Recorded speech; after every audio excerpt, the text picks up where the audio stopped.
ओम शांति। 3 दिसंबर 2022 बाबा के महावाक्य। मीठे बच्चे, अब कलयुग की रात पूरी हो रही है। नवयुग बनाने बाप आया है, इसलिए तुम जागो। बाप की याद से अपने विकर्म विनाश करो। प्रश्न: जिन बच्चों की बुद्धि सतो प्रधान बनती जाती है, उनकी निशानी क्या होगी? उत्तर: उन्हें दूसरों को आप समान बनाने के ख्याल आते रहेंगे। वह अपना और दूसरों का कल्याण करने की युक्तियां रचते रहेंगे। दिन रात सर्विस में लगे रहेंगे। प्रश्न: तुम बच्चों को बड़े ते बड़ी कौन सी कारोबार मिली हुई है? उत्तर: सारी दुनिया को बाप का परिचय देने की कारोबार बहुत बड़ी है। कोई भी आत्मा बाप के परिचय बिना रह ना जाए। रात दिन चिंतन चलता रहे कि कैसे किसको समझाएं। शंख ध्वनि करें। गीत: जाग सजनिया जाग। ओम शांति। यह किसने जगाया? सजनी कहने वाला कौन है? बच्चे जो समझते हैं कि बेहद का बाप एक ही है, जिसका असली नाम शिव है। बाकी जो अनेक नाम रखे हैं, वह सब है भक्ति मार्ग के। राइट नाम एक ही शिव है। जयंती भी मनाते हैं, वह हो गई परमात्म जयंती। गाते भी हैं निराकार शिव जयंती। आत्मा को जब शरीर मिलता है, तब उस शरीर का नाम पड़ता है, और शिव तो आत्मा का ही नाम है। उसको कहा जाता है सुप्रीम सोल। सोल का नाम क्या है? नाम गाया हुआ है शिव। गाया भी जाता है शिव जयंती। आत्मा की जयंती नहीं कहेंगे। गीता का भगवान तो शिव निराकार है। श्री कृष्ण शरीर का नाम है। देहधारी है ना। यह तो शिव बाबा ही आकर सजनियों को जगाते हैं और अपनी पहचान भी देते हैं कि मैं आया हूँ नई दुनिया बनाने। अब मामेकम याद करो। माया पर जीत पानी है। बाबा को कहते भी हैं पतित पावन।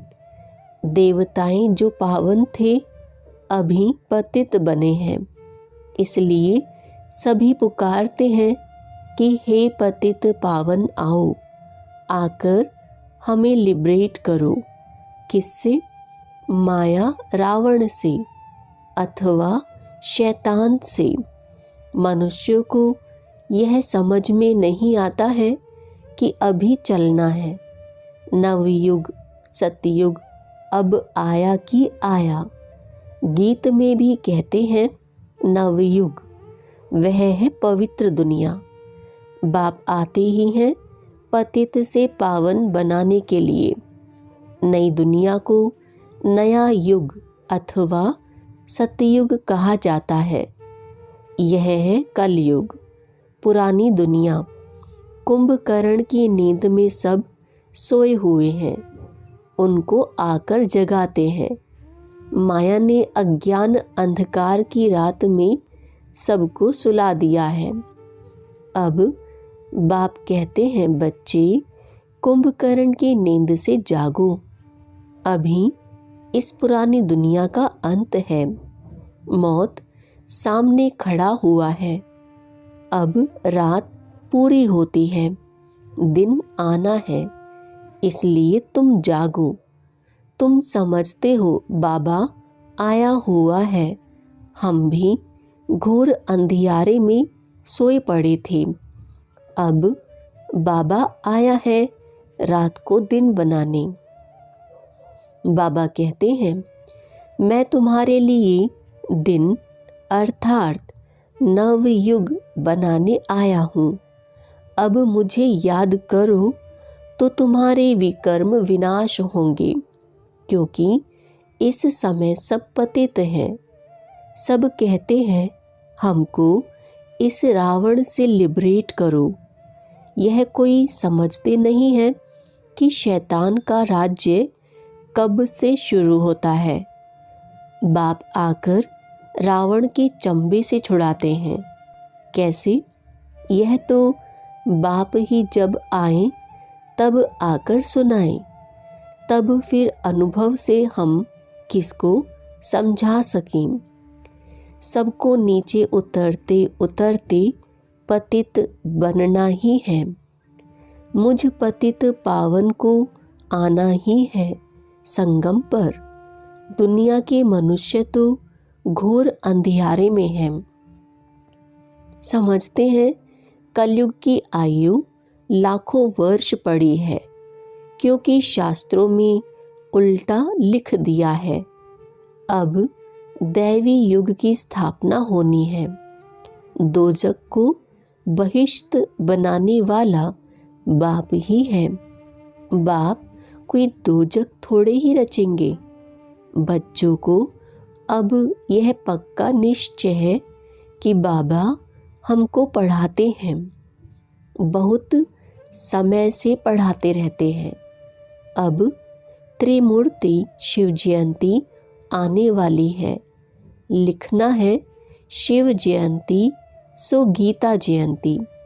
श्री कृष्ण जयंती जब मनाते हैं तब गीता जयंती नहीं मनाते हैं। श्री कृष्ण तो छोटा बच्चा है, जब वह बड़ा हो तब गीता सुनाए। त्रिमूर्ति शिव जयंती माना ही गीता जयंती।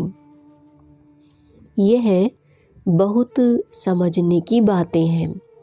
वो लोग गीता जयंती को अलग कर देते हैं, क्योंकि समझते हैं श्री कृष्ण तो छोटा बच्चा है, वह जन्मते ही गीता कैसे सुनाएगा। तुम बच्चों को ही बाप बैठ राजयोग सिखला रहे हैं। यह भी गाया हुआ है, सेकंड में जीवन मुक्ति।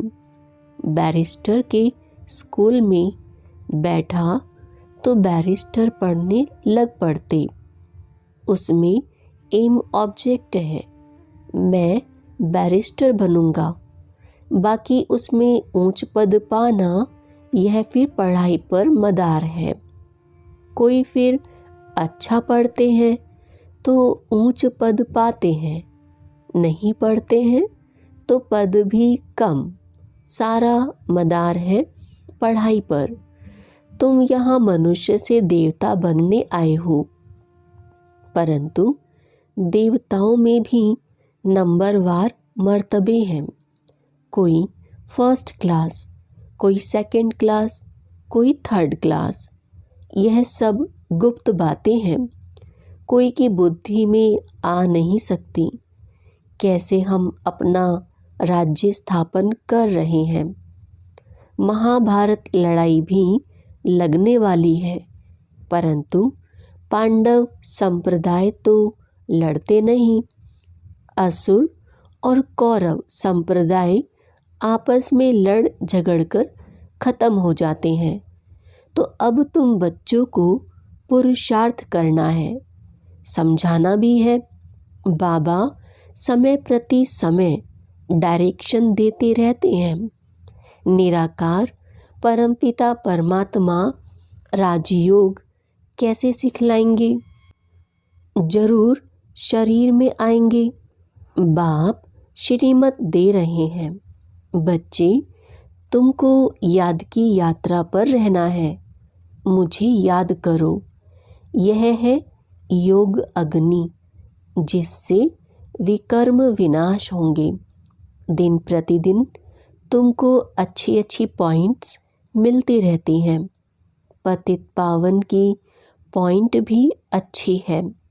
पतित पावन बाप को बुलाते भी हैं, फिर गंगा में जाकर स्नान करते हैं। तुम लिख भी सकते हो बड़े बड़े अक्षरों में कि पतित पावन तो परमपिता परमात्मा को कहा जाता है। ज्ञान का सागर भी वही है। सारी दुनिया को पावन बनाते हैं।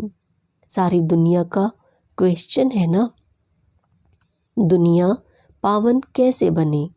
गंगा जमुना आदि यह नदियाँ तो चली आती हैं। अभी कलयुग का समय है तो कुछ गड़बड़ होती है। सतयुग में फिर सब नदियाँ अपने ठिकाने पर आ जाएंगी, परंतु इनसे पावन तो कोई बनते नहीं। बहुत क्लियर करके समझाना है। पर्चे भी बांटने हैं, वह भी आदमी आदमी देख कर देना है। मुख्य 2-3 पॉइंट्स जरूर समझानी है। वास्तव में इस समय सब पतित विकारी हैं, सबकी उतरती कला है। गुरु नानक ने भी कहा है कि मूत पलीती कपड़ धोए। भारत को श्रेष्ठाचारी तो बनना ही है। इसको भ्रष्टाचारी कहेंगे। श्रेष्ठाचारी सिर्फ देवताएं हैं। इस समय और कोई बन ना सके, क्योंकि माया का राज्य है ना। हाँ, बाकी भक्ति का सुख मिलता है। यहाँ रचना भी कोई योगबल से नहीं होती है, विकार से पैदाइश होती है। पहले थोड़े होते हैं, फिर वृद्धि होने से आपस में लड़ते हैं। हर एक को पहले सुख फिर दुख देखना है। यह मनुष्य की बात है। सतयुग में मनुष्य सुखी है तो जानवर आदि भी सुखी रहते हैं। तो बाप समझाते हैं, ऐसे ऐसे लिखो। त्रिमूर्ति शिव जयंती सो श्रीमद् भगवत गीता जयंती। फिर समझाना भी है। जो समझते हैं उन्हों की दिल होती है कि यह बातें दूसरों को भी समझाएं। समझाने बिगर वृद्धि कैसे होगी? ड्रामा अनुसार जिनका जो पार्ट है समझने और समझाने का, वह अपना पार्ट बजाते हैं। भक्ति का पार्ट भी दिन प्रतिदिन जोर होता जाता है। गाया भी हुआ है, जब भंबूर को आग लगती है तब आँख खुलती है। तुम बच्चों को शंख ध्वनि करनी है। रात दिन चिंतन चलना चाहिए, कैसे किसको समझाएं। सारी दुनिया को बाप का परिचय देना कितनी बड़ी कारोबार है। दुनिया कितनी बड़ी है, बहुत धर्म, बहुत खंड है। सतयुग में एक ही धर्म होता है, फिर वृद्धि को पाते हैं। यह भी समझते हो, प्रजापिता ब्रह्मा द्वारा ही ब्राह्मण पैदा होते हैं। ब्राह्मण वर्ण भी नहीं दिखाते हैं तो पैदा करने वाला भी नहीं दिखाते हैं। तो यह समझाना है, कौरव और पांडव दिखाते हैं। तुम हो ब्राह्मण, प्रजापिता ब्रह्मा कुमार कुमारियां हैं, तो प्रजापिता जरूर चाहिए, जिससे भिन्न भिन्न बिरादरियां पैदा होती हैं। देवता, क्षत्रिय, वैश्य, शूद्र दिखाते हैं। बाकी संगम युगी ब्राह्मणों को गुम कर दिया है। गायन भी करते हैं त्रिमूर्ति ब्रह्मा, परंतु त्रिमूर्ति ब्रह्मा का अर्थ नहीं निकलता। उन्हों को देने वाला कौन? तुम समझते हो, निराकार बाप ने ब्रह्मा मुख द्वारा बैठ समझाया है। ब्रह्मा के मुख कमल से बच्चे पैदा होते हैं। जब तुमको सुनाए तब ब्रह्मा भी सुने, तुम ना होते तो शिव बाबा क्या करते? एक को तो नहीं सुनाया जाता है। शास्त्रों में एक अर्जुन का नाम लिख दिया है, तो जिस समय जो पॉइंट निकलती है उस समय उसी सर्विस में लगना चाहिए। तुम्हें हर बात बहुत क्लियर करके समझाई जाती है, परंतु योग में रहें, पावन बने, यह मेहनत है। विष छोड़ना कितनी मेहनत है। विष पर ही झगड़ा होता है, तो बच्चों को सर्विस पर यह अटेंशन देना है कि पढ़कर पढ़ाना है। इस सर्विस में ही कल्याण है। ओना रहना चाहिए। जो नए आते हैं उनसे फॉर्म भराने वाले बहुत तीखे चाहिए। फॉर्म भराने समय यह भी पूछो, तुम साधना करते हो? मुक्ति धाम जाने चाहते हो ना? मुक्ति धाम का मालिक तो एक ही परमपिता परमात्मा है। वह बाप ही आकर पावन बनाते हैं। यह स्नान आदि तो भारत में ही करते हैं और धर्मों में नहीं करते। वह फिर अपने धर्म स्थापक के आगे माथा टेकते हैं, फूल चढ़ाते हैं, महिमा गाते हैं। उन्हों को यह तो मालूम ही नहीं है कि पतित पावन एक ही बाप है। अभी क्रिसमस में क्राइस्ट का कितना मनाते हैं, फिर भी गॉड फादर को याद करते हैं।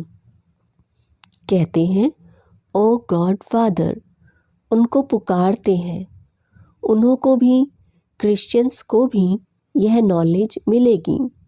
बाबा तो कहते रहते हैं कि चित्र बनाओ तो विलायत में भी भेज दें। बेहद सृष्टि के कल्याण के लिए बुद्धि चलनी चाहिए। बाबा की बुद्धि चलती रहती है। इन चित्रों का कदर बहुत थोड़ों को है। बाप ने दिव्य दृष्टि द्वारा यह बनाए हैं। कितना रिगार्ड होना चाहिए।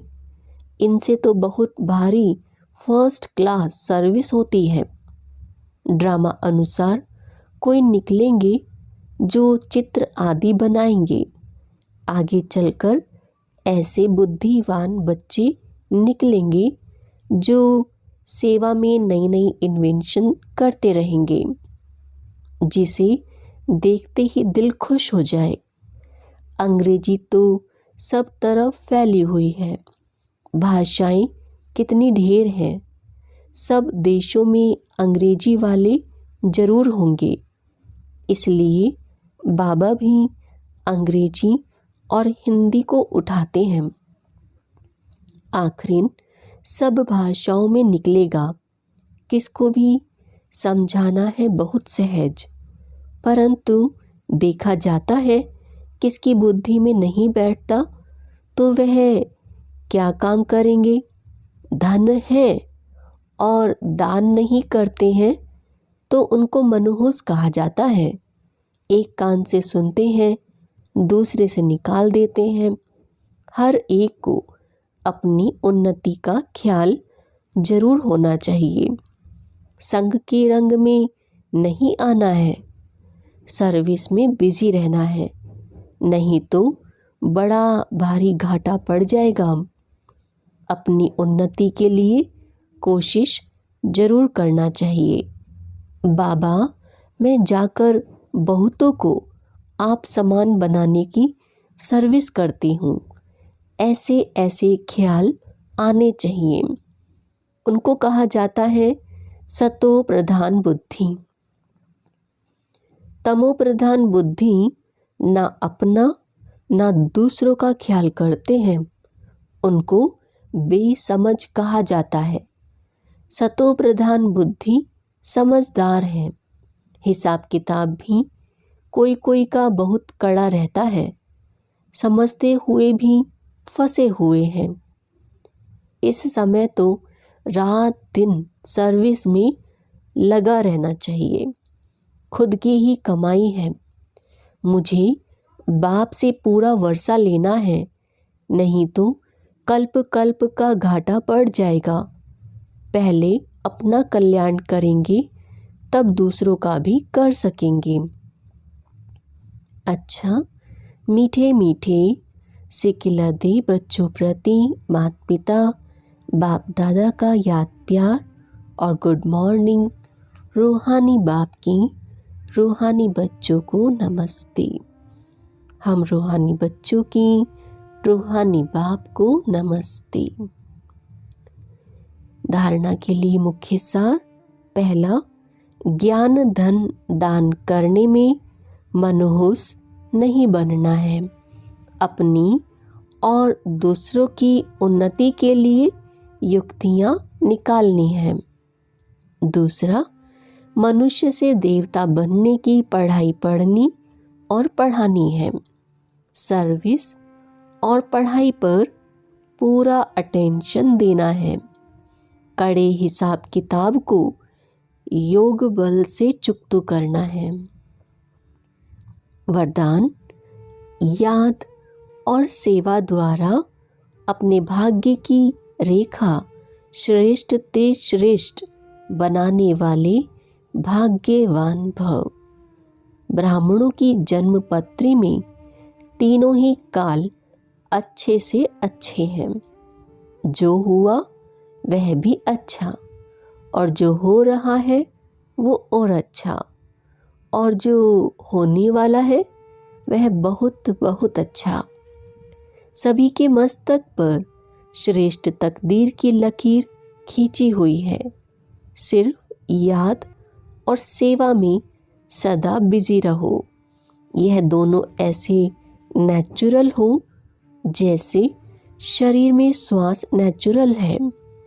भाग्य विधाता बाप ने याद और सेवा की यह विधि ऐसी दी है जिससे जो जितना चाहे उतना अपना श्रेष्ठ भाग्य बना सकते हैं। स्लोगन, संतुष्टता की सीट पर बैठकर परिस्थितियों का खेल देखना ही संतुष्ट मणि बनना है। ओम शांति।